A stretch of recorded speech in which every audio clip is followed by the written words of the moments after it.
All right, y'all already know what it is. Slick DZ SME. You know what I mean? Hit that subscribe and click that bell for your notifications too. You know what time it is. All right, so the movie we're doing today is called The Wrong Missy. You know what I'm saying? Let me give you some explanation on that. Tim thinks he invited the woman of his dreams on a work retreat to Hawaii, realizing too late he mistakenly texted someone from a nightmare blind date. So, the joint's hilarious. I'll give you the explanation.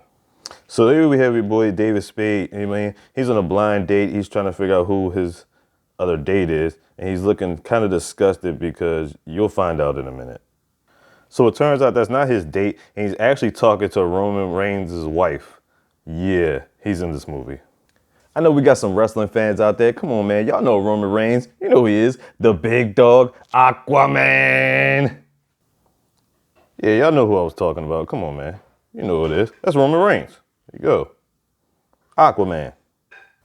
All right, so there you go, wrestling fans. Roman Reigns in the movie. So, that's what he's been doing when he hasn't been, in WWE. So, there you go. So at this point, David Spade was about to get beat up for a blind date that he thought it was a blind date, but it turns out that's not really the case. Actually, Lauren Lapkus is his blind date. Yeah. All right, now you've seen Lauren Lapkus in like cameos like The Big Bang Theory. She was in Orange is the New Black. She was in the movie Blended. She did the movie Jurassic World, if anybody saw that. But she's got a new series on HBO called Crashing. I mean, like, let me just get this out the way right now.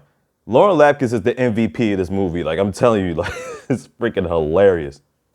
So basically, this girl seems crazy to David Spade. I mean, like, she's got like really different types of personalities, I'll say that much. So after his date trying to pick a fight with Roman Reigns again, he's trying to escape through the bathroom, classic, go to the bathroom, be right back, and then try to escape. And then all of a sudden, she slides in through the bottom door to make sure her date is okay. Look at this shot. That is craziness personified. Look at that face. Like, can't help but laugh.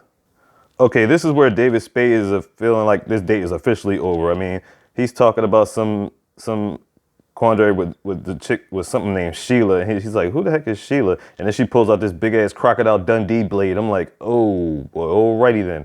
You know what I'm saying? As her protection or whatever. So yeah, he's like, okay, I'm done with this chick. So as David Spade was trying to get away, he really did fall out the window and he ended up breaking his leg. She comes back out there like, oh my God, are you okay? Da, da, da, da, da. And she says she's a licensed physicist and all this other stuff. Like, she has a lot of different job titles that she apparently has, but she basically snaps his leg back in place. It's crazy. All right, so 3 months goes by. He's basically back at work, and his friend, I guess he's like trying to get him to go out on dates again, do stuff, that type of thing. So for his job, he basically has to do some type of business trip, and he basically misses his flight when he bumps into this lady.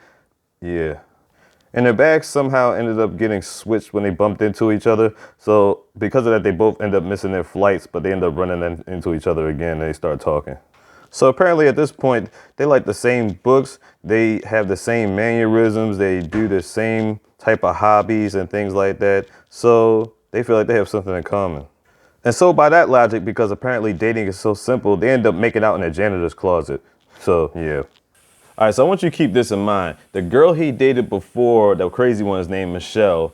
The girl that he was just making out in the bathroom closet with is named Michelle too. Of course, the acronym for Michelle is Missy or whatever.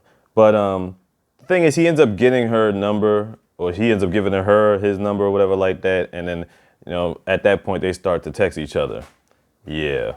So he thinks. So that's what's happening at this point. So as you can see right there, they're texting each other back and forth. So David Spade, who plays Tim, his best friends at work are getting on about having a girlfriend or whatever. But it turns out the Michelle that he ran into at the airport was actually nominated for Miss Maryland a couple years ago. So, he think he's rolling big.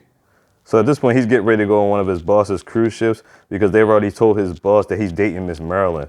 So, that's going to get him higher up in the company or whatever like that. And basically, he's just ready to go. All right, so at this point, he's all happy, you know what I'm saying? He's got his Miss Maryland coming to him and everything like that. Things are going pretty well, right? Nope. To his surprise, he's been talking to this Melissa the whole time. Now I'm thinking to myself, this girl must be truly crazy. I mean, it's been like 3 months for one. How was she able to get his phone number and been texting him the whole time? You know what I'm saying? Like, is she that crazy? Is she that much of a hacker? You know what I'm saying? Like, she's got so many different degrees in doing things. But I didn't really get the premise of how she was able to get his phone number, even after they had broke up like 3 months ago. But I don't know. So she basically tells him this story about how they're being soulmates. And when he texted her, she was about to jump off the Portland Bridge. So it was like, whoa, that's kind of dark. So yeah, they basically touched down in Hawaii.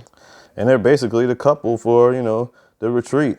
It's just so funny, like in this movie, I just think to myself, like David Spade being normal, like playing the normal, everyday average Joe guy. It's freaking hilarious. So unbeknownst to David, his ex-wife is on the trip and she's got her a new boo or whatever. But yeah, this guy's hilarious too. Like he's like one of those jock type. Yeah.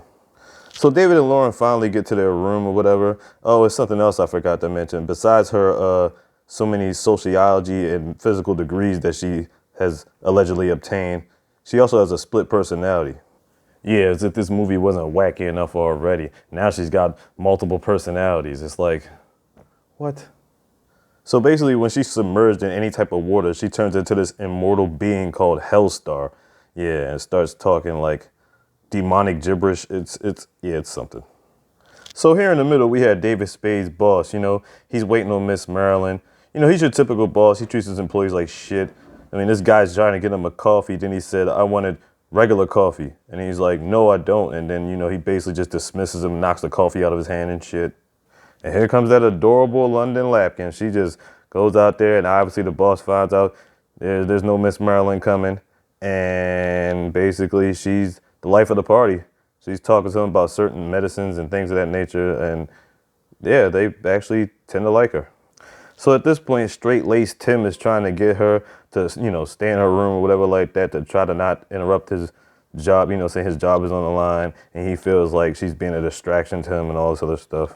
So Tim and his boss are conversating over playing pool. And the one thing his boss always brings up, like his great reminder, is that the fact that his wife smashed Evander Holyfield. And it's like, he just loves preaching that to the world because it's like, yeah, my wife did mess with Evander Holyfield. So aside from having money, that's pretty much the joy he gets out of being married. It's like, he's like, he knows his wife smashed Evander Holyfield. It's hilarious. So right afterwards, he finds out that his girl's about to jump off a cliff or whatever. And then she's just explaining to herself she's trying to do a triple backflip thing. But, Tim is thinking to himself about the story that she told him on the plane. So she's like, oh my God, like, is she really about to do something like this? So at this point, he's thinking she's trying to commit suicide again. So we're like, oh shit. Like, for real. Look at this. Oh my God. What the fuck? Look at this fall. Come on now. Come on, son. Yeah. I mean, really? That shit was crazy. And she's still alive. Laughing. I mean, I know it's a movie. I know it's played for comedy. But I mean, come on. Like, if it's supposed to be taking place in a realistic setting, you think anybody's going to survive that shit? Like, really? Come on now. Come on, son. Come on, son. So after this death-defying, life-altering experience that she just had, she still is ready to ride Tim and have sex. Like, ridiculously. She still got sand in her face and shit. That shot with the asthmatic, that joint is priceless. And the way they did the close-up on her face, even more priceless. And I'm going to tell y'all something right now. I mean, like, Lauren Lapkin, I mean, she's had the most hilarious lines in the movie, but considering the other character she was playing, Hellstar, and that face, and there's a couple different things that she does in this movie, but I'm telling you right now, if she does not get a spot, her next movie better be a horror film. I mean, if it's not, they completely drop the ball with her, like dead serious. Like, she could just possibly destroy all that, like, easily. It's not even a question. All right, so Rob Schneider's in the movie. He plays a fisherman with 7 fingers. Yeah, less said about that, the better. He tried to sneak away from the cabin without his girl, but she's going to find a way to get there. At this point, he is legit scared to death of her. Come on, look at this shot of Lauren as she's getting on the boat. Like I said, if they don't give her a horror movie after this, they seriously dropped the ball, yo. Classic. So after all this, Tim is pressured by his boss to get into a shark cage with him so they can look at the sharks. And the thing is, he's very claustrophobic. You know, his girl pressures him into it. Even his wife is trying to talk him down.